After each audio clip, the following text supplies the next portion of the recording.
मध्यमाम् अस्मदाचार्यपर्यन्ताम् वन्दे गुरुपरम्पराम्. உலகெல்லாம் உணர்ந்தோதற்கரியவன் நிலவுலாவிய நீர்மலிவேணியன் அழகில் சோதியன் அம்பலத்தாடுவான் மலர் சிலம்படி வாழ்த்து வணங்குவான். போன கிளாஸ் வரைக்கும் நம்ம சுந்தரமூர்த்தி நாயனாரோட சரித்திரத்தை பார்த்தோம். இந்த கிளாஸ்ல சேரமான் பெருமான் நாயனாரோட சரித்திரத்தை பார்க்கலாம். சேரமான் பெருமானோட சரித்திரம் வந்து சுந்தரமூர்த்தி நாயனார் சரித்திரத்தோட இணைந்த சரித்திரம். சேரமான் இவரு சுந்தரமூர்த்தி நாயனாருக்கு சேரமான் தோழன் அப்படின்னு ஒரு பேரும் உண்டு. ஏன்னா அவ வந்து அந்த அளவுக்கு தோழமை காமிச்சிருக்கா. அவ ரெண்டு பேரும் சேர்ந்து நிறைய ஸ்தலங்கள் பார்த்து நிறைய பாடி சிவனை பாடி நிறைய பண்ணியிருக்கா. அதனால அவருக்கு சேரமான் தோழன் அப்படிங்கிற பேரும் சுந்தரமூர்த்தி நாயனாருக்கு உண்டு. சேரமான் பெருமான் பார்த்தீங்கன்னா அவர் வந்து ராஜவம்சத்துல பிறந்தவர், ராஜவம்சத்தை சேர்ந்தவர். ஆனா வந்து அவருக்கு பதவியில நாட்டம் இல்லை, எந்த போகத்திலயும் நாட்டம் கிடையாது. சிவபக்தியிலேயே ஈடுபடுறதுதான் அவருக்கு வந்து பிறப்பிலிருந்தே வந்து அவர் அப்படிதான். எப்படி வந்து இப்போ மல்லிகை பூ வந்து மொட்டுல இருந்தே மணக்குமோ அந்த மாதிரி இவரோட இது வந்து இவரு சிவபக்தியும் சிவன் மேல இருந்த ஈடுபாடும் அவரு பிறந்ததுல இருந்தே வந்து தெரியறது. இவருக்கு வந்து முதல்ல சேரமான் பெருமான்னு பேரு கிடையாது. அவரோட இயற்பெயர் வந்து பெருமான் கோதையார் அப்படின்னு, அதுதான் அவரோட இயற்பெயரு. சேக்கிழார் இவரை பத்தி சொல்லும் போது சேர குலம் விளங்க அவதாரம் பண்ணினார் அப்படின்னு சொல்றாரு. அதாவது எத்தனையோ சேர ராஜாக்கள்லாம் இருக்கா, ஆனா எவ்வளவு பேரை நம்ம சொல்றோம், எவ்வளவு பேர் வந்து கையில விட்டு எண்ணலாம் எவ்வளவு பேரை வந்து நம்ம படிச்சிருக்கோம் அப்படின்னு. ஆனா அந்த சேர குலம் விளங்குற மாதிரி வாழ்ந்தவர் தான் இவர் வந்து சேரமான் பெருமாள். இப்ப இங்க இது சொல்றதுக்கு முன்னாடி இவர் ராமலிங்க அடிகளார் வந்து ஒரு கோட் வந்து பண்ணுவார். எப்படின்னா இந்த பசித்திரு தனித்திரு விழித்திரு அப்படின்பாரு. ஏன்னா பசித்திரு அப்படின்னா என்ன, நம்ம தினம் சாப்பிடுறோம், பசிக்கிறது சாப்பிடுறோம், அப்படியா? அப்படி இல்லை. ஆன்மீகத்துல வந்து நம்ம வந்து பசித்து இருக்கணுமோ, எங்க எப்படி வந்து கைங்கரியம் பண்றது, எப்போதும் பகவான் நினைப்பாவே இருக்கிறது, நாமத்தை சொல்லி அந்த மாதிரி வந்து ஆன்மீக விஷயத்துல நம்ம எப்போதுமே வந்து பசித்து இருக்கணும். தனித்திரு அப்படின்னா நிறைய தடவை நம்ம கிளாஸ்லயும் வந்து இதை பத்தி பேசியிருக்கோம். நம்ம வந்து கடைசியா போகும்போது யார் நம்ம கூட வரப்போறா, நம்ம பண்ண பாவம் புண்ணியம் அது மட்டும் தான் நம்மளோட வரும். வேற யாருமே எவ்வளவுதான் பாசமா இருக்கட்டும், நம்ம குழந்தை நம்ம மேல பாசமா இருக்கலாம், எல்லாருமே வந்து அப்பா அம்மா மேல நம்ம பாசமா இருக்கும், எல்லாமே இருக்கு. ஆனா வந்து நம்ம இந்த உலகத்தை விட்டு போகும்போது யாராலையுமே நம்ம கூட வர முடியாது, எவ்வளவுதான் வந்து அன்பா பாசமா இருந்தாலும். நம்ம பண்ண பாவ புண்ணியங்கள் தான் வரும். அப்படிங்கிறப்போ நீ வந்து இந்த உலக வாழ்க்கையில நம்ம கடமைகளை எல்லாத்தையும் செஞ்சிருந்தாலும் நீ வந்து தனித்து இருக்கணும்.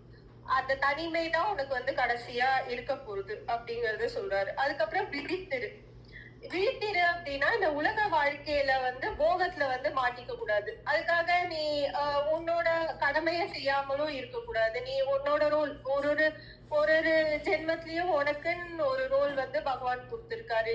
நீ ஒருத்தருக்கு ஒரு குழந்தைகளுக்கு அம்மாவா இருக்க, அது அந்த கடமையை நீ செய்யணும். அதுல வந்து ஹஸ்பண்ட்க்கு ஒய்ஃபா இருக்குன்னா அந்த கடமையை செய்யணும், எல்லா கடமையும் செய்யணும். ஆனா வந்து அந்த போகத்துல உலக வாழ்க்கைங்கிற போகத்துல வந்து மாட்டிக்க கூடாது அப்படின்னு வந்து ராமலிங்க அடிகளார் வந்து சொல்றாரு. சோ இந்த சேக்கியார் வந்து சேரமான் பெருமான் பத்தி சொல்லும் போது அவர் வந்து வெடிக்காலம் ரொம்ப சீக்கிரமா எழுந்துப்பாராம். எழுந்து குளிச்சுட்டு ஃபுல்லா வந்து நீர்னால ஃபர்ஸ்ட் குளிச்சுட்டு அப்புறம் விபூதினால குளிக்கிறாரு அப்படிங்கறது சொல்றாரு. அந்த சாணம் எல்லாம் பண்ணிட்டு நந்தவன கைங்கரியம் எல்லாம் நிறைய பண்ணுவாராம். ஏன்னா அந்த பூக்கள் தானே எல்லாம் மாலையா தொடுத்து பகவான்கிட்ட போறது. அதனால அந்த பூக்கள் மேல அவருக்கு வந்து அவ்வளவு பாசமா, அவ்வளவு நல்லா பாத்துப்பாராம். விதவிதமா மாலைகள் எல்லாம் கட்டி பகவானுக்கு வந்து அணிவிச்சு அது வந்து அழகு பார்ப்பாராம். இவர் வந்து இங்க ராஜகுலத்துல இருக்கும் போது அவருக்கு என்ன வேலைகளை செய்யறதுக்கு ஆட்களா இருக்க மாட்டா, அப்படி இல்லை இல்லையா? அவர் ராஜகுலம் அப்படின்னா எவ்வளவு பேர் வந்து அவளுக்கு வந்து கைகரியம் பண்றதுக்கு இருப்பா, அப்படின்னாலே வந்து ஓடி வரவா அவ்வளவு பேர் இருப்பா. ஆனா அவருக்கு வந்து அதுல எல்லாம் ஈடுபாடு இல்லாம தானாதான் வந்து தான் கையால பண்ணணும் அப்படின்னு வந்து எல்லாத்தையும் வந்து இந்த பூக்களை பறிச்சு மாலையை கட்டுறதெல்லாம் பண்ணுவாராம். தண்ணி எல்லாம் வந்து தானே எடுத்துட்டு வந்து அங்க சாணி போட்டு முழுகி அந்த இடத்த சுத்தமா வச்சு இதெல்லாம் வந்து தானே பண்ணுவாராம். நிறைய பாட்டு பாடுவாராம் சாமிகிட்ட. இதுதான் கடவுள் தான் எப்போதுமே சங்கீத பிரியர் தானே. சிவன் அதுவும் கேட்கவே வேண்டாம். சுந்தரமூர்த்தி நாயனார் வந்து எவ்வளவு பாட்டு, இவரும் வந்து நிறைய பாட்டு பாடுவாரு. பாட்டு பாடி சிவன் கோயிலே வந்து கதியா இருக்காரு சேரமான் பெருமாள். அந்த அவர் வாழ்ந்த காலத்துல அந்த சேர நாட்டை ஆண்டவர் வந்து செங்கோர் பொறையன் அப்படிங்கிற ஒரு சேர ராஜா. அந்த காலகட்டத்துல எல்லாம் என்ன சொல்வா அப்படின்னா, ராஜாக்கள்லாம் வந்து ராஜ ரிஷிகளா வாழ்ந்தாலும், அதாவது என்னன்னா நாட்டை ஆள வேண்டியது வந்து ஒரு தர்மம் அப்படின்னு வந்து ஆண்டுட்டு இருந்தா. அதாவது குழந்தைகளுக்கு எல்லாம் பிறந்ததுல இருந்து அந்தந்த வயசுல என்ன சொல்லி தரணுமோ வித்தைகள் இதெல்லாம் சொல்லி கொடுத்து அந்த குழந்தைகள் வந்து நாட்டை ஆள்ற அளவுக்கு வயசு வந்த உடனே அவளுக்கு வந்து அந்த பொறுப்புகள் எல்லாம் கொடுத்துட்டு இவா வந்து மனைவியோட சேர்ந்து வானப்பிரஸ்தம் எல்லாம் போயிருவாளும். அதுக்கப்புறம் பகவானுக்கு கைங்கரியம் பண்றது இதையே வேலையா பார்த்துப்பா. அதாவது அவளுக்கு ரொம்ப உடம்பு முடியாம அவ ராஜ பதவியை விடாம உடம்பு நல்லா இருக்கும் போதே தன்னால ஆள முடியும், எல்லாத்தையும் வந்து பண்ண முடியும் அப்படிங்கிற போதும் குழந்தைகிட்ட வந்து கொடுத்துட்டு போற ராஜ ரிஷிகளா நிறைய ராஜாக்கள் வாழ்ந்திருக்கா. அந்த மாதிரி இவரு செங்கோர் பொறையனுக்கு தோணித்தா. ஆனா அவளோட சந்ததியை பத்தி எல்லாம் சொல்லப்படுறது இல்லை. இருந்தாலும் அவர் வந்து வனத்துக்கு போயிட்டாரு அப்படிங்கிற மாதிரி சொல்றான். கானகம் போனதுக்கு அப்புறம் இந்த காலகட்டத்துல வந்து அது அந்த அந்த காலகட்டத்துல அந்த மரபுல வந்தவர் தான் வந்து சேரமான் பெருமாள். இப்போ மந்திரிகள் எல்லாம் யோசிச்சா, சரி இப்போ இவர் வேற வந்து கிளம்பி போயிட்டாரே, நாட்டுக்கு ராஜா இல்லைன்னா ரொம்ப அநீதிகள்லாம் ஜாஸ்தியா இருக்கு நாட்டுல, எல்லாரும் இஷ்டத்துக்கு எல்லாம் பண்ண ஆரம்பிச்சிருவாளே, என்ன பண்றது அப்படின்னு யோசிச்சாலாம். ஆனா இதுக்காக வந்து மந்திரியே வந்து இல்ல யாரோ ஒருத்தர் வந்து இது பண்ணி ராஜாவா ஆள்றது அந்த மாதிரி கிடையாது. அவளுக்கு நியமிக்கப்பட்ட பணியதான் அவா செய்வா. இந்த குலத்துல பிறந்தவாதான் இந்த நாட்டை ஆளணும் அப்படிங்கறது இருக்கிறப்போ மத்தவா வந்து அப்படா இதுதான் சான்ஸ் கிடைச்சது, நம்ம போய் வந்து பதவி எடுத்துக்கலாம் அப்படிங்கிற மாதிரி வாழ்ந்த காலம் இல்ல அது. சரி யார வந்து போய் கேட்கலாம் அப்படின்னா, போய் சேரமான் பெருமான கேட்டிருக்கா. இந்த மாதிரி நீங்க வந்து ஆட்சி பண்ணணும், அவர் ரொம்ப மரபு தர்மம் தவறாதவர், அவர் ஆட்சி பண்ணா நல்லா இருக்கும், மக்கள் எல்லாம் சந்தோஷமா இருப்பான்னு போய் கேக்குறா. அவரு கேட்டவனே முடியவே முடியாது, எனக்கு வந்து நான் ஆட்சி எல்லாம் பண்ண மாட்டேன், எனக்கு சிவ கைங்கரியம் பண்றதுலதான் வந்து இன்ட்ரெஸ்ட் இருக்கு, இந்த ஆட்சி எல்லாம் பண்ணேன்னா என்னால வந்து சிவ கைங்கரியம் பண்ண முடியாம போயிடும், இது வந்து திருத்தொண்டுக்கு இடையூறு அப்படின்னு வந்து நினைக்கிறாரு. அதுக்கு வந்து மந்திரிகள்லாம் சொல்ல, சரி நீங்க ஏன் இப்படி எடுத்த உடனே சொல்றது, உங்க சாமியிட்டயே கேளுங்களே, சிவன்கிட்டயே கேட்டு பாருங்கோ, அவர் என்ன சொல்றாரோ அதை பண்ணுங்களே அப்படின்னு சொல்றா. இவர் வந்து சுவாமிகிட்ட போய் நின்று சொல்றாரு, எனக்கு இந்த ஈடுபாடு இல்ல, எனக்கு வந்து ஆட்சி எல்லாம் பண்ணணும்னு இல்ல, உங்க கைங்கரியம் பண்றதுதான் எனக்கு ஈடுபாடு இருக்கு அப்படின்னு சொல்லும் போது சிவன் வந்து இது என் சங்கல்பம் தான், இது வந்து நானா வந்து ஏற்படுத்தின வழி, நீ வந்து ஆட்சி பண்ணணும், நீ ஆட்சி பண்றதுக்கு நான் உனக்கு வந்து ஒரு வரமும் தரேன். என்ன வரும் அப்படின்னா, ஊர்ல யாருக்கு என்ன கஷ்டம் வந்தாலும் அந்த எனக்கு கஷ்டமா இருக்கு அப்படின்னு நினைக்கிற மாத்திரத்திலேயே உனக்கு வந்து அது தெரிஞ்சிரும். அப்படி தெரிஞ்சுட்டா வந்து நீ வந்து ஈஸியா வந்து சால்வ் பண்ணி நல்லாட்சி புரியலாம் அப்படின்னு வந்து சொல்றாரு. அதோட அளவில்லாத ஆற்றலும் உனக்கு செல்வத்தையும் தரேன், நீ வந்து இது வந்து இந்த ஆட்சி ஏற்றுக்கொள்ளணும் அப்படின்னு வந்து சிவபெருமானே சொல்லிட்டாரு. சிவபெருமான் இப்படி சொன்ன உடனே அதை எப்படி மீறது, இவருக்கு வந்து சரி அப்படின்னு வந்து ஒத்துக்கிறாரு. அங்கதான் வந்து அவருக்கு வந்து கழவீற்றறிவார் அப்படின்னு பேர் வருது. மக்கள் மனசுல நினைக்கிற கஷ்டங்கள் இல்லாம யாரு எந்த ஜந்து உயிரினங்கள் வந்து கஷ்டப்பட்டாலும் அந்த மனசுல நினைச்ச அந்த நொடியிலேயே இவருக்கு தெரிஞ்சிருமா, அதை உடனே இவர் வந்து சால்வ் பண்ணிடுவாராம். இந்த மாதிரி ரொம்ப நன்னா நாட்டையும் அவர் வந்து ஆண்டுட்டு இருந்தாரு. அப்போ ஒரு தடவை வந்து கேரளா சேர நாடுன்னா எல்லாமே அந்த கேரளா சைட்ல. ஸோ கேரளா வந்து கைண்ட் ஆஃப் எப்போதுமே மழை பெஞ்சுட்டே இருக்கும், அதனால அந்த இடம் எப்போதுமே ரொம்ப செழிப்பாவே தான் இருக்கும். சோ இவர் ஒரு நாள் வந்து யானை மேல ஏறி சேரமான் பெருமான் வந்து வந்துட்டு இருக்காரு வீதியில. அப்போ வந்து இவரு ராஜா வராரு அப்படிங்கறது தெரியாம ஒரு வண்ணான் வந்து வழியில வந்துடுறாரு. வந்த உடனே அவரு அந்த வண்ணான் எப்படி வராரு அப்படின்னா துணிய துவைச்சிட்டு வராரு. இப்ப இந்த காலத்துல எல்லாம் இந்த டிட்டர்ஜென்ட் லிக்விட் அதெல்லாம் இருக்கிற மாதிரி அந்த காலத்துல வந்து உவர்மண் வச்சுதான் வந்து துணிகளை துவைப்பான். சோ அவர் வந்து அந்த உவர்மண் வச்சு துவைச்சிட்டு எடுத்துன்னு வராரு. ஏதோ அந்த உவர்மண் எல்லாம் வந்து உடம்புல நிறைய பட்டு ஏதோ மழை தண்ணி எல்லாம் பட்டு அது வந்து பாக்குறதுக்கு வந்து விபூதியால பூசின்னு வந்த மாதிரி இருக்கு அவரை பாக்குறதுக்கு. இவர் சேரமான் பெருமான் பார்த்தாரு யானை மேல இருந்துட்டு. இவரை பார்த்த உடனே அவருக்கு இவரு சிவனடியார் மாதிரி தெரிஞ்சுது. சிவனடியார் ஒருத்தர் வந்து தெருவுல வந்துட்டு இருக்காரு, நம்ம யானை மேல வரதா அப்படின்னு வந்து யானையில இருந்து குதிச்சு அவருக்கு வந்து வணங்குறாரு அவரு அந்த வண்ணான. அந்த வண்ணானுக்கு ரொம்ப பயமா போயிடுச்சு. இவர் யாருன்னு நம்மள யாருன்னு நினைச்சிட்டு வணங்குறாருன்னு தெரியலையே அப்படின்ட்டு அவர் வந்து ராஜா நீங்க என்ன வணங்க கூடாது, நான் வந்து ஒரு அடிவண்ணான், என்ன வந்து நீங்க யாருன்னு நினைச்சிட்டு வணங்குறேன்னு எனக்கு தெரியாது, ஆனா எனக்கு அது தகுதி கிடையாது, நான் வந்து ஒரு அடிவண்ணான் அப்படின்னு வந்து சொல்றாரு. உடனே அவர் வந்து சேரமான் பெருமான் வந்து நீ அதுக்கு திரும்ப வந்து நான் வந்து அடி சேரன் உங்களுக்கு அப்படிங்கிறாரு. நீங்க வந்து இந்த மாதிரி உவர்மண்ணாலதான் வந்து இது இருக்குன்னாலும் சிவனடியார்களை ஞாபகப்படுத்துற மாதிரி நீங்க வந்து என் முன்னாடி வந்திருக்கேன், நான் வந்து உங்களுக்கு அடி சேரன் அப்படின்னு வணங்கி அந்த அளவுக்கு ஒரு ராஜாவா இருக்காரு. யோசிச்சு பாருங்க, ஒரு ராஜாவா இருக்கிறவாளுக்கு எவ்வளவு ஒரு நாடே வந்து அவருக்கு வணங்கி இருக்கிறப்போ அவர் எந்த அளவுக்கு துச்சமா இருந்திருந்தா இறங்கி ஒரு வண்ணானுக்கு வந்து வணங்கி அவர் சிவனடியார் அப்படின்னு அவரை நினைச்சுட்டு அவ்வளவு வந்து வணங்கி இது பண்றாரு.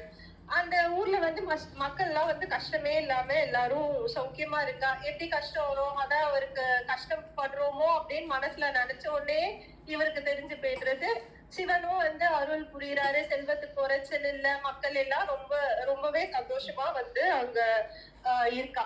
இவருக்கு வந்து சேரமான் பெருமானுக்கு ஒரு ஹேபிட் இருந்தது. என்ன அப்படின்னா தினம் அவர் வந்து சுவாமிக்கு அர்ச்சனை பண்ணி பூஜை பண்ணி கற்பூரம் எல்லாம் காட்டி தன்னோட நித்திய இதெல்லாம் முடிச்ச உடனே வந்து சிவன் வந்து நடராஜர் வந்து சிலம்போசை வந்து அவர் காட்டுவாரு. தினம் இது வந்து ஒரு இதுவா இருந்து ரொட்டீனா இருந்தது. அந்த சிலம்போச கேட்டதுக்கு அப்புறம் தான் சேரமான் பெருமான் வந்து சாப்பிடுவாரு. சோ அவரு ராஜாவா ஆனாலும் நம்மளா இப்போ நானே வந்து இது ஜஸ்ட் இது கேட்கும் போது நான் என்ன ரிலேட் பண்ணிட்டேன். அவர் வந்து ராஜாவா ஆயிட்டாரு, எவ்வளோ வந்து பொறுப்புகள் இருக்கும் அவருக்கு, எவ்வளோ வந்து நாட்டை பாத்துக்கணும் அப்படிங்கிறது லேசப்பட்ட காரியம் இல்ல. அவ்வளோ ஸ்ட்ரெஸ் இருக்கும், அவ்வளோ இது இருக்கும்.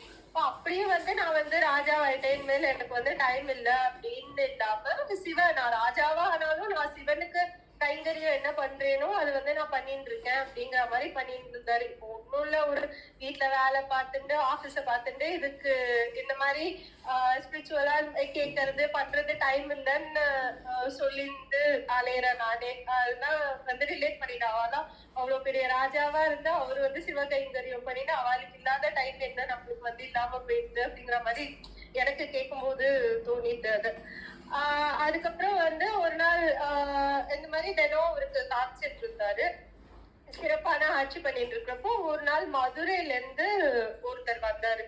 மதுரையில இருந்து வந்தவரு சும்மா வரல, ஒரு சிவாரிசு கடிதத்தோட வந்தாரு. யாரோட சிவாரிசு கடிதம்னா சிவபெருமானோட சிவாரிசு கடிதம்.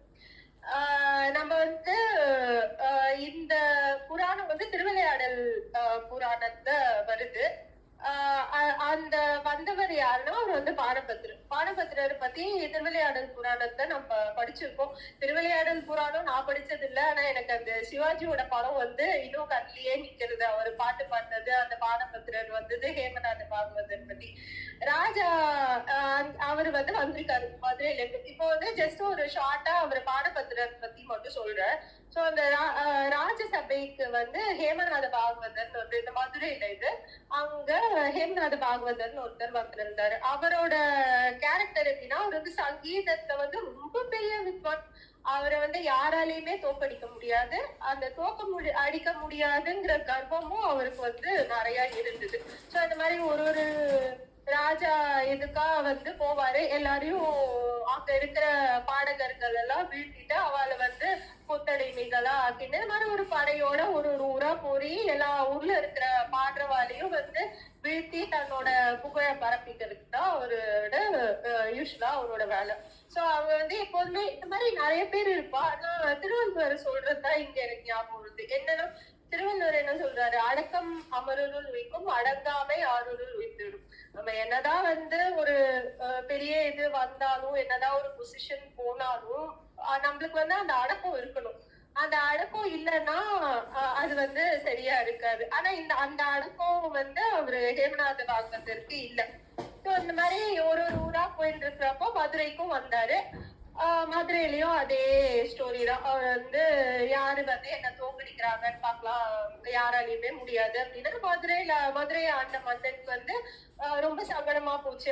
இவரை பத்தி ஹேமநாத பாகவதர் பத்தி அவர் நிறைய கேட்டிருக்காரு. அவரோட சங்கீதத்துக்கு வந்து நம்மளோட இதுல ஈக்குவலைஸ் பண்ண முடியுமாங்கிறது அவருக்கும் ஒரு டவுட்டா தான் இருந்தது. ஆனா எப்படி நாட்டோட இத வந்து எப்படி விட்டு கொடுக்கறது அப்படின்னு சொல்லிட்டு சபையில பாடுறவால நீங்க பாடிதான் ஆகும் அப்படின்ட்டாரு. பாடுறவாளுக்குலாம் ரொம்ப பயம். எப்படியோ அவர் ஹேமநாத பாகவதரை தோக்கடிக்க முடியாதுங்கிறது அவளுக்கு நல்லாவே தெரியும். இருந்தாலும் வந்து ராஜாவோட கட்டளை, நீங்க பாடலைன்னா உங்க உயிர் எடுத்துருவேங்கிற மாதிரி அந்த அளவுக்கு அவர் வந்து ஆர்டர் போட்டுட்டாரு. சோ இவெல்லாம் சேர்ந்து போய் ராஜாட்ட இந்த மாதிரி பானபத்திரன்னு ஒருத்தர் வந்து கோயில்ல பாடுவாரு. எங்களுக்குலாம் வந்து சங்கீதம் மட்டும்தான் தெரியும். ஆனா அந்த என்னதான் பாட்டு பாடினாலும் அந்த பக்தி வரமாட்டேங்கிறது எங்களுக்கு. ஆனா இந்த பாடபத்திரர் வந்து கோயில்ல பாடுறவர் தான். அவரோட பாட்டுல வந்து மயங்காதவா யாருமே இல்ல. அங்க நாங்களே நிறைய தடவை போய் நின்னு அவரது மெய் மறந்து கேட்டிருக்கோம். அதனால வந்து அவரை பாட விடலாம் அப்படின்னு வந்து சொல்றான். ராஜா வந்து இப்படி எல்லாம் ஒருத்தர் கூட இருக்காரா நம்ம ஊர்ல, எனக்கு தெரியாம போச்சே அப்படின்னு வந்து சரி அவரை பாட சொல்லுவோம் அப்படின்னு வந்து ராஜாவோட உத்தரவு வந்துட்டு அவருக்கு பாடபத்திரருக்கு. அவருக்கா நம்ம சாதாரணமா வந்து கோயில்ல பாடுறவா நம்மள போய் வந்து இந்த மாதிரி போட்டியில எல்லாம் பாட சொல்றாரு, எனக்கு ஒண்ணுமே தெரியாது அப்படின்னு வந்து அவர் ரொம்ப வருத்தப்படுறாரு. ஆனா வேற வழி இல்லைங்கிறதும் தெரியறது. போய் சிவன் முன்னாடி நின்று அழறாரு. ஏன் இப்படி என்ன சோதிக்கிறேன், நான் என்ன பண்ணேன், இப்ப உங்களை நினைச்சு பாட்டு பாடின்னு தானே இருந்தேன், அதை தவிர வேற எதுவும் எனக்கு தெரியாது, இந்த மாதிரி போட்டியில எல்லாம் என்ன சொல்றாரு அப்படின்னு வந்து ரொம்ப வருத்தப்பட்டு அழறாரு. அழுத உடனே இவ வந்து சிவன் வந்து தன்னோட பக்தால அப்படி விட்டுருவாரா.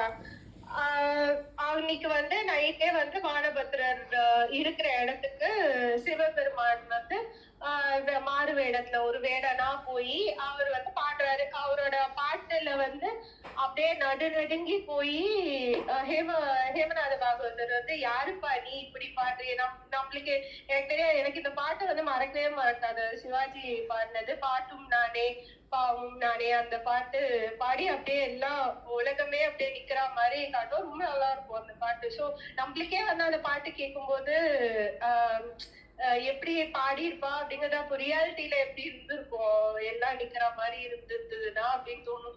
சோ யாரு நீப்பா இப்படி வந்து இவ்வளவு நானா பாடுறியே அப்படின்னு கேட்டா அது வந்து அவரு சொல்றாரா, இந்த மாதிரி பாடபத்திரர் வந்து சொல்லி கொடுக்குற மாணாக்கள்ல எனக்கு பாட்டு ஏறாத மண்டுனா அப்படின்னு சொன்ன உடனே அவருக்கு வந்து அப்படின்னு சொல்லிட்டு அவர் வந்து கர்ப்பபங்கம் பண்றாரு ஹேமநாத பாகவதரை. அதுக்கப்புறம் நம்மளுக்கு தெரியும் அவர் வந்து சபைக்கே வராம அப்படியே மூட்டை கட்டிட்டு எல்லாரையும் கூட்டிட்டு ராத்திரியா வந்து ஓடி போயிடுறாரு. சோ இது வந்து பானபத்திரரோட கதை. இந்த மாதிரி பானபத்திரர் சிவபெருமான்கிட்ட பாடின்றதுனால அவரு சிவபெருமான் வந்து இவருக்கு ஏதாவது கைங்கரியம் நம்ம பண்ணணும் அப்படின்னு சொல்லிட்டு அவர்கிட்ட சொல்ல, நீ வந்து சேரமான் பெருமான்கிட்ட போய் பொருள் செல்வம் எல்லாம் வாங்கி செழுமையா இரு அப்படின்னு வந்து சொல்றாரு. சோ அந்த கடிதத்தை தான் வந்து இவர் எடுத்துட்டு வராரு. யாரு, பானபத்திரர் சேரமான் பெருமாள்கிட்ட. சோ இப்ப வந்து சேரமான் பெருமான் எங்க வெளிய வந்து இந்த மாதிரி நான் சிவபெருமான் இருந்து கடிதம் எடுத்துட்டு வந்திருக்கேன், மன்னனை பாக்கணும் அப்படின்னு வந்து சொல்றாரு. அங்க ஆட்கள் எல்லாம் விட்டு இந்த சேரமான் பெருமான் கார்ல விழுந்தோடனே அவர் அப்படியே நடுநடுங்கி போய் அவரை உள்ள கூப்பிடல, இவரு வாசல்ல ஓடி போறாராமா. இந்த மாதிரி சிவபெருமானே வந்து கடிதம் கொடுத்து என்ன பார்க்க அனுப்ப சொல்றாரு, என்ன கருணை சிவபெருமான் கேமாத அப்படின்னு சொல்லிட்டு இவர் குடுக்குன்னு ஓடி போய் அவரை கூட்டின்னு வந்து அவருக்கு பண்ண வேண்டிய மரியாதையெல்லாம் வந்து பண்ணி உட்காத்தி வச்சு பேசுறாராமா. அந்த கடிதத்தை வந்து வாங்கிக்கிறாரு. வாங்கின உடனே எல்லா மந்திரிகிட்ட கொடுத்து இதை வந்து பல பிரதிகள் எடுக்கும். இப்ப நம்ம ஜெராக்ஸ் காப்பி பிரிண்ட் அவுட்டுங்கிற மாதிரி அந்த காலத்துல வந்து அதெல்லாம் கிடையாது. சோ கையாலதான் பிரதிகம் எடுப்போம். அவள்கிட்ட கொடுத்து நீங்க வந்து நிறைய பிரதிகம் எடுப்போம் அப்படின்னு அதை நிறைய பிரதி எடுத்தாலும் எடுத்துட்டு நீ உனக்கு எவ்வளவு கருணை இருந்தா வந்து எனக்கு வந்து இப்படி ஒரு பாக்கியம் கொடுத்துருப்ப அப்படின்னு வந்து ரொம்ப கண்ணுல ஜலம் வந்து அதுக்கப்புறம் எல்லாம் தொலைச்சிட்டு படிக்கிறாராமா. அது என்ன எழுதியிருக்காராமா சிவபெருமான், மதுரையில இருக்கிற சிவன் நான் எழுதுறேன் இந்த லெட்டரை, உனக்கு என் மேல எவ்வளவு வந்து பிரியம் இருக்கோ அன்பு இருக்கோ அதுக்கு ஈக்குவலண்டா இவருக்கும் இருக்கு. நீ வந்து இவருக்கு நிறைய செல்வம் கொடுத்து இவருக்கு வந்து அனுப்பணும் அப்படின்னு வந்து அந்த கடிதத்துல வந்து சிவன் எழுதியிருக்கிற மாதிரி சொல்றான். ஸோ இத பார்த்து படிச்ச உடனே சேரமான் பெருமானுக்கு வந்து என்னால வந்து உங்களுக்கு எதுவும் கொடுக்க முடியாது, அதுக்கு எனக்கு தகுதி இல்லை, உங்களுக்கு வந்து நான் உங்களை கருவுல கூட்டிட்டு போறேன், உங்களுக்கு என்ன வேணுமோ நீங்க எல்லாத்தையும் எடுத்துக்கோங்க அப்படின்னு வந்து சொல்றாரு. அதுக்கு வந்து இவரு பாடபத்திரர் சொல்றாரு, இவரு பக்தர் தானே, எந்த பக்தர் வந்து பொருட்செல்வத்திலயும் இதுலயும் வந்து ஆசை வச்சிருப்பா, எல்லா பக்தாளுக்குமே எல்லா சிவனடியாருக்குமே சிவனை தவிர வேற எதுவுமே வந்து பெருசா இருந்துக்கலாம். அதனாலதான் நம்ம இன்னைக்கும் அவளை பத்தி பேசிட்டு இருக்கோம். இவரு பானபத்திரர் என்ன சொல்றாரு, இல்ல இந்த மாதிரி சிவன் கடிதம் கொடுத்தாரு, அந்த மரியாதைக்காக தான் வந்து நான் இங்க உங்களை தேடி வந்தேன், அது தவிர எனக்கு ஒண்ணும் இல்ல, நீங்க என்ன கொடுக்கணுமோ நீங்க கொடுங்க அப்படின்னு சொல்றாரு. சரி ஓகே, நான் உங்களோட வாக்கையே வந்து பிரதானமா எடுத்துக்கிறேன் அப்படின்னு சொல்லிட்டு மந்திரிகள் எல்லாம் கூப்பிட்டு ராஜ கஜானாவை எல்லாத்தையுமே காலி பண்ணுவோம், எல்லாத்தையும் மூட்டை மூட்டையா கட்டி கொடுத்துருங்கோ இவர்கிட்ட பானபத்திரர்கிட்ட அப்படின்னு வந்து சொல்லிடுறாரு.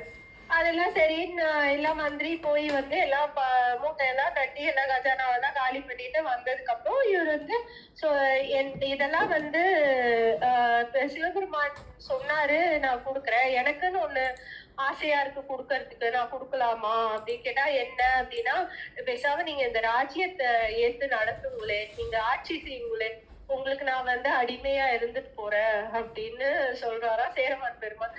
இவருக்கு வந்து பானபத்திரர் பயந்துட்டாராம், எனக்கு வந்து பாடதான் தெரியும், எனக்கு வந்து ஆட்சி பண்ணலாம் தெரியாது, நீங்க இவ்வளவு நல்லாட்சி பண்ணிட்டு இருக்கேன், நீங்களே பண்ணுங்க ஆட்சிய அப்படின்னு சொல்லிட்டு அதுக்கப்புறம் அவர் சொல்றாரு, சிவன் வந்து என்ன அனுப்புனது வந்து எனக்கு தெரிஞ்சு இங்க பணம் வாங்குறதுக்காக இல்ல, உங்ககிட்ட இருந்து பக்தி வாங்குறதுக்காக தான் என்ன அமைச்சிருக்காரு, இந்த அளவுக்கு பக்தி பண்ற ஒரு ராஜாவை இவ்வளோ வினயமா இருக்கிறவால நீ பாட்டு கத்துக்கோ அப்படின்னு சொல்லிட்டு என்ன சிவன் அமைச்சிருக்காரு, பணம் வாங்குறதுக்காக என்ன அனுப்பல அப்படின்னு வந்து சொல்லிட்டு பானபத்திரர் வந்து கிளம்பி அங்கிருந்து போறாரா. இவருக்கு என்னெல்லாம் வந்து பண்ணணுமோ கைத்தறியம் எல்லாம் பண்ணி அனுப்புறாரு சேரமான் பெருமான்.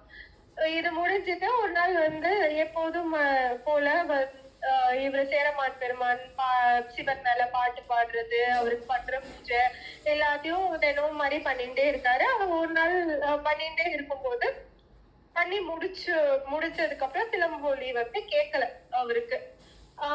வெயிட் பண்ணி பார்த்தாரு, காலதாமசம் ஆயிட்டே இருக்கு, ஆனா கேட்கல.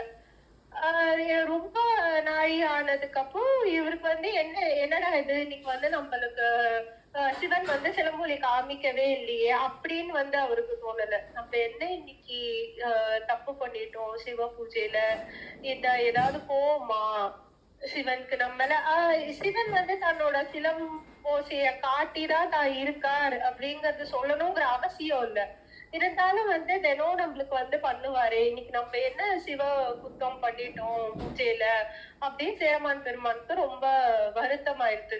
இந்த மாதிரி வந்து இந்த மாதிரி ஒரு பழுதுபட்ட பக்தியோட நம்ம பக்தியில என்ன குறை இருக்கோ, இந்த மாதிரி பழுதுபட்ட பக்தியோட நம்ம வந்து வாழக்கூடாது அப்படின்னு சொல்லிட்டு உடைவாளை எடுத்து தண்ணியே வெட்டிக்கா போறாராம். அப்ப வந்து சிலம்போலிச வந்து காட்டுறாரு சிவன். உடனே வந்து நான் என்னோட உயிரை விட்டுருவேன்னு வந்து பயத்துல நினைச்சிட்டு வந்து எனக்கு வந்து கருணையா சிலம்பூசியை காட்டுறீங்களே, உங்களுக்கு எவ்வளவு கருணை அப்படின்னு அப்பவும் வந்து அவரு ரொம்ப மனம் நெகிழ்ந்து வந்து நினைச்சுக்கிறாரு. ஆனா கேக்குறாரு, நீங்க வந்து தினம் வந்து நான் பக்தி பண்ணி இந்த மாதிரி காட்டும் போது உடனே வருவேலே, இன்னைக்கு வந்து காலதாமசமா இதுவாயிடுச்சு, லேட் ஆயிடுச்சு, அடியேன் ஏதாவது தப்பு பண்ணிட்டேனா அப்படின்னு வந்து கேக்குறாரு சேரமான் பெருமான். அதுக்கு வந்து இவரு சொல்றாராம், இது எல்லாமே வந்து இவரோட லீலை தான், சிவபெருமானோட லீலை. அவருக்கு என்ன, சிவனுக்கு என்ன ஆசை அப்படின்னா பக்தால வந்து சேர்த்து வச்சு பார்க்கணும். இவர் வந்து கேரளால வந்து இந்த அளவுக்கு சிவன் மேல பக்தி பண்ணிட்டு இருக்காரு, அங்க சுந்தரமூர்த்தி நாயனார் வந்து சக்கிய பக்தி பண்ணிட்டு இருக்காரு, ஃப்ரெண்டு மாதிரி நினைச்சிட்டு இவ 2 பேரையும் சேர்த்து வச்சு பாக்கணும் அப்படிங்கிறது சிவபெருமானோட ஆசை. அவரு சொல்றாரு, சிவன் சொல்றாராம், நீ பூஜை பண்ணிட்டு இருக்கிற சமயத்துல அங்க சுந்தரமூர்த்தியும் வந்து பாட்டு பாடிட்டு இருந்தான், அந்த பாட்டுல வந்து மயங்கி போய் உனக்கு வந்து இங்க சிலம்போச காட்ட நான் மறந்துட்டேன், அதனாலதான் கொஞ்சம் தாமசம் ஆயிடுது அப்படின்னு வந்து சிவன் சொல்றாராம். உடனே அவருக்கு சேரமான் பெருமானுக்கு ஆசை, இவ்ளோ வந்து பகவான் வந்து ஒருத்தரோட பாட்டுல மயங்கி இன்னொரு இடத்துல வந்து சிலம்போச கொடுக்க தாமசமாகிற அளவுக்கு அவர் வந்து எவ்வளவு பெரிய பக்தனா இருப்பாரு. அதுவும் நானே வழிய ஆட்கொண்ட சுந்தரமூர்த்தி நாயனார் அப்படின்னு சொல்றாரு, அவரை பார்க்கணும் அப்படின்னு வந்து சேரமான் பெருமானுக்கு ரொம்ப ஆசை. சோ மந்திரிகள் எல்லாம் கூப்பிட்டு வந்து இந்த மாதிரி நான் கொஞ்ச நாள் இல்ல போற வழியில எல்லாம் வந்து ஸ்தலங்கள் எல்லாம் பார்த்துட்டு திருவாரூர் போய் சுந்தரமூர்த்தி நாயனார பார்த்துட்டு வரேன், அது வரைக்கும் நீங்க வந்து நாட்டை பாத்துக்கோங்க அப்படின்னு வந்து சொல்லிட்டு, அதுவும் சும்மா கிளம்பலையாமா, அவரு 4 வகை படையோடு வந்து கிளம்புறாராமா சேரமான் பெருமான். அங்கேருந்து அவர் எனக்கு சேர நாடு, அதுக்கப்புறம் கொங்கு நாடு இருக்கு, அங்க இருக்கிற சிவஸ்தலங்கள் எல்லாம் பார்த்துட்டு அதுக்கப்புறம் சிதம்பரம் வராராம். சிதம்பரம் வந்து நீங்க இது வரைக்குமே பார்த்தீங்கன்னா பெரிய புராணத்துல சிதம்பரம் பத்தி எந்த நாயனார் வந்தாலுமே, எந்த சிவபக்தர் வந்தாலுமே அந்த அளவுக்கு உருக்கமா சிதம்பரத்துல வந்து பாடினதும் வழிபட்டதுமே வந்து ரொம்ப ஸ்பெசிபிக்கா சேர்க்கிறார். வந்து எல்லாரோட யாரெல்லாம் போனாலும் அவளோட புராணத்துல எல்லாத்தையுமே இருக்கு, இவரோடதுலயும் அது வருது. அவரு சிதம்பரம் போய் சிவபெருமான வழிபட்டது, அவரு தினம் பூஜை பண்ணும் போது சிலம்பூசை காட்டினது, அங்க நடனமே ஆடி காட்டினாரு அப்படிங்கிற மாதிரி சரித்திரம் வந்து வருது. இதெல்லாம் சிதம்பரம் எல்லாம் போயிட்டு முடிச்சுட்டு திருவாரூர் வந்தாராமா. திருவாரூர் வந்தப்போ சுந்தரமூர்த்தி நாயனாரும் அப்பதான் ஊருக்கெல்லாம் போயிட்டு வராரு. எந்த ஊருக்கு போனாருன்னா நாகப்பட்டினத்துல போய் அங்க சிவபெருமான வழிபட்டுட்டு வராராம். அங்க நாகப்பட்டினம் சிவபெருமான் பார்க்க போனது என்னன்னா, அவருக்கு வந்து ஃபேன்சி ஐட்டம்ஸ் எல்லாம் வந்து கேட்டுட்டு வராராமா. இந்த ஜவ்வாது, அதுக்கப்புறம் வந்து அணிகள், ஆபரணங்கள், பட்டு இதெல்லாம் வந்து தேவைப்பட்டுதாமா, குதிரை அதெல்லாம் தேவைப்பட்டது அப்படின்னு சொல்லிட்டு அவர் வந்து நாகப்பட்டினத்துல போய் சிவபெருமானை கேட்டு அதெல்லாம் வாங்கிட்டு வராரு. வாங்கிட்டு வந்தோடனே இங்க சேரமான் பெருமான் வராரு அப்படின்னு தகவல் கிடைச்சது. உடனே ஓடி போய் வணங்குறாரு சேரமான் பெருமான. சேரமான் பெருமானும் வந்து சுந்தரமூர்த்தி நாயனார வணங்குறாரு. உடனே இவரு வீட்டுக்குள்ள கூட போகாம கோயிலுக்கு கூட்டிட்டு போறாரு சேரமான் பெருமான. கோயிலுக்கு போய் அங்க திருவாரூர்ல தன்னோட அனுபவங்கள் நம்ம அதெல்லாம் பார்த்தோம் இல்லையா, அந்த மண்டபத்துல எப்படி இவர் வந்து மானசீகமா மனசுல நினைச்சது, விரல் மீண்ட நாயனாருக்கு கோவம் வந்து அந்த சரித்திரம் எப்படி பாட ஆரம்பிச்சது, அதுக்கப்புறம் தன்னோட கதைகள், பறவை நாச்சியா, சங்கிலி நாச்சியா இதெல்லாம் பத்தி அவரு சொல்லிட்டு வராரு. அதெல்லாம் முடிச்சுட்டு வீட்டுக்கு கூட்டிட்டு வராரு. பறவை நாச்சியார் வந்து உபசரணம் பண்ணி சாப்பாடு எல்லாமே வந்து ராஜா வேற சிவன் அடியார் வேற சேரமான் பெருமான் அவளை எப்படி எந்த மாதிரி உபச்சரிக்கணுமோ அந்த மாதிரி உபச்சரிக்கிறாரு. சோ அது முடிச்சுட்டு அவரு சேரமான் பெருமான் அங்க இருக்காரு. அவர் சாப்பிடும் போதே என்ன சொல்றாருன்னா, சுந்தரமூர்த்தி நாயனார் கிட்ட நான் உங்களை கூட்டிட்டு ஆலவாயல சுந்தரேஸ்வரரை பார்க்கணும்னு எனக்கு ஒரு ஆசை இருக்கு, நீங்க என் கூட வரணும் அப்படின்னு வந்து சொல்றாரு. சுந்தரமூர்த்தி நாயனாருக்கு இதே தானே, சிவன் ஒரு கஷேத்திரமா போய் வழிபட்டு பாடுறதுதான் அவரோட வாழ்க்கையே. பறவை நாச்சியார்கிட்ட உத்தரவு வாங்கிக்கிறாரு, நான் போயிட்டு வரேன் அப்படின்னு சொல்லிட்டு கிளம்புறாரு. இவரு போகும்போது எல்லா ஸ்தலத்தையும் வந்து போற வழியில எல்லாம் எல்லா இடத்துலயும் சிவபெருமான வந்து இருக்கிற ஸ்தலங்கள் எல்லாத்தையுமே பார்த்துட்டு போறா அவ 2 பேரும். திரும்பி இதெல்லாம் பார்த்துட்டு வந்துட்டு திரும்ப வந்ததும் சேரமான் பெருமானுக்கு வந்து கிளம்பணுங்கிற டைம் வருது. அவளுக்கு பிரிய மனசு இல்ல. என்ன கேக்குறா, நீங்க வந்து எங்க இதுலயுமே சேர நாட்டுலயுமே நிறைய சிவஸ்தலங்கள்லாம் இருக்கே, நீங்க வந்து கொஞ்ச நாள் வந்து என்னோட இருக்கணும் அங்க சேர நாட்டுல அப்படிங்கிறாரு. இவரும் வந்து சொன்ன சரி நான் அவங்களோட வரேன் அப்படின்னு அவரோட கிளம்புறாரு. கிளம்பிட்டு வரும்போது திருவையாறு வரா. திருவையாறு வந்தா அங்க சிவபெருமான தரிசிக்கணும் அப்படின்னா ஒரே காவேரியில வெள்ளம் பெருக்கெடுத்து ஓடுறது. பெருக்கெடுத்து ஓடிட்டு இருக்கப்ப இங்க அந்த சைடு கிராஸ் பண்ணி தான் போய் சிவபெருமான பார்க்கணும். ஆனா வந்து யாருமே வந்து அந்த பரிசீலிக்காரா யாருமே இல்லை. எப்படி போறதுன்னு வந்து இவருக்கு தெரியல. அவர் சேரமான் பெருமானோட நேச்சர் படி அவர் வந்து அப்படியே பணிஞ்சு வேண்டிக்கிறாரு. சிவபெருமான பாடுறாரு, இந்த மாதிரி எனக்கு உன்னை பார்க்க முடியாம இப்படி இருக்கே, நீங்க வந்து இப்படி எனக்கு வழி ஊட்டணுமே, நான் உங்களை வந்து பார்க்க வரணுமே அப்படின்னா சுந்தரமூர்த்தி நாயனார் வந்து அவரோட பாவையில என்ன, நாங்க இப்ப வந்து உன்னை பார்க்கணும்னு நினைக்கிறோம், இப்படின்னு வந்து இந்த மாதிரிலாம் பண்ணா நாங்க எப்படி வருது அப்படின்னு ஒரு கமாண்டிங், அவர் ஃப்ரெண்ட் இல்லையா, சோ அந்த மாதிரி கமாண்டிங்கா வந்து அவரு பாடுறாரு. சோ காவிரியே வந்து அவளுக்கு வழி விடுறதாமா ஓரமா இதுவாயி வந்து போய் தரிசனம் பண்ணிட்டு வரா. தரிசனம் பண்ணிட்டு வந்ததுக்கு அப்புறம் அதுக்கப்புறம் சேர நாட்டுக்கு போறான். சரி, எப்படி இவர் வந்து சுந்தரமூர்த்தி நாயனார் இங்க திருவாரூர் வந்த உடனே முதல்ல கோயிலுக்கு அழிச்சிட்டு போறாரோ அந்த மாதிரி சேரமான் பெருமானும் இவரை வந்த உடனே கோயிலுக்கு அழிச்சிட்டு போறாரு. அங்க இருக்க சிவபெருமான எல்லாம் வந்து வழிபட்டுட்டு வீட்டுக்கு வரா. இந்த இதுக்கு அரண்மனைக்கு வராரு. அதுக்கப்புறம் சுந்தரமூர்த்தி நாயனாருக்கு கைங்கரியம் எல்லாம் நிறைய பண்றாரு. சுந்தரமூர்த்தி நாயனாரும் அங்க இருக்கிற சிவனை வழிபட்டுட்டு அப்படியே இருக்கான். கொஞ்ச நாள் வந்து அப்படியே போச்சு. அப்புறம் சுந்தரமூர்த்தி நாயனார் ஒரு நாள் ரொம்ப கவலையா உட்கார்ந்துட்டு இருக்காரு. என்ன அப்படின்னு கேட்டா, எனக்கு வந்து சுவாமிய பார்க்கணும், சிவபெருமான் எல்லா இடத்துலயும் ஒண்ணுதான், ஒரே கடவுள் தான், இங்கேயும் வந்து சிவபெருமான் இருக்காருதா, இருந்தாலும் எனக்கு திருவாரூர்ல இருக்கிற சிவனோட ரொம்ப ஞாபகம் வருது, நான் வந்து போகணும் அப்படிங்கிறாரு. சேரமான் பெருமானுக்கு இவரை விடுறதுக்கு மனசே இல்லை. எனக்கு மட்டும் ராஜ பதவி மட்டும் இல்லைன்னா நானும் உங்களுடைய திருவாரூருக்கு வந்துருவேன், ஆனா என்னால அதுக்கும் வழி இல்ல, உங்களை பிரிஞ்சு என்னால இருக்க முடியாது அப்படிங்கிறாரு. அதுக்கு சுந்தரமூர்த்தி நாயனாரும் எனக்கும் அப்படிதான் இருக்கு, எனக்கு வந்து போகணுங்கிறது, உங்களை விட்டுட்டு போகணுங்கிறது எனக்கு இல்ல, உங்களுக்கு எந்த அளவுக்கு வருத்தம் இருக்கோ கஷ்டம் இருக்கோ அதே அளவுக்கு எனக்கும் கஷ்டம் தான் இருக்கு, ஆனா வந்து எனக்கு திருவாரூர் எனக்கு வந்து சிவன் வந்து கூப்பிடுறாரு, நான் போகணும் அப்படின்னு வந்து சொல்றாரு. சரின்னு சேரமான் பெருமான் அதுக்கு மேல சுந்தரமூர்த்தி நாயனார ஸ்டாப் பண்ணல, ஹோல்ட் பண்ணல. மந்திரிய கூப்பிட்டு எல்லா திரும்பவும் கஜானாவை காலி பண்ணுவோம், எல்லாம் சிவன் கொடுத்தது தானே, யாரு நம்ம என்ன நம்ம வேணும் சேர்த்ததா இல்ல யாரையாவது அடிச்சு வாங்கினதா எதுவும் இல்ல. அவருக்கு சேரமான் பெருமானுக்கு ராஜாவா இருந்தும் அவ்வளோ வந்து செல்வங்கள் இருந்தும் எதுலையும் பற்று கிடையாது, சிவன் தான் எல்லாமே. எல்லாத்தையும் வந்து கட்டுவோம், சுந்தரமூர்த்தி நாயனாருக்கு போறச்சே வந்து எல்லா பரிவட்டங்களோட அனுப்புவோம் அப்படின்னு வந்து சொல்லிட்டாரு. சுந்தரமூர்த்தி நாயனாருக்கு அந்த பணத்தை அவர் கொடுக்கறதெல்லாம் எடுத்துன்னு போகணுங்கிறது கிடையாது. ஆனா தோழன் அவர் வந்து ரொம்ப ஆசைப்பட்டு கொடுக்கறதுனால மறுக்க முடியல அவரால.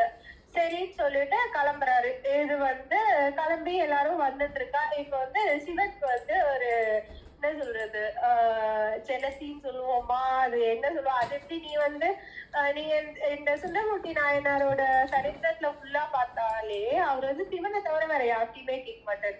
எங்க போனாலும் வந்து சிவபெருமான்ட்டு நீ அதை கொடு இதை கொடு இதை பண்ணு அதை பண்ணு அப்படின்பாலே தவிர சிவனை தவிர வேற யார்ட்டையுமே வந்து எதுவுமே கேட்டது இல்லை.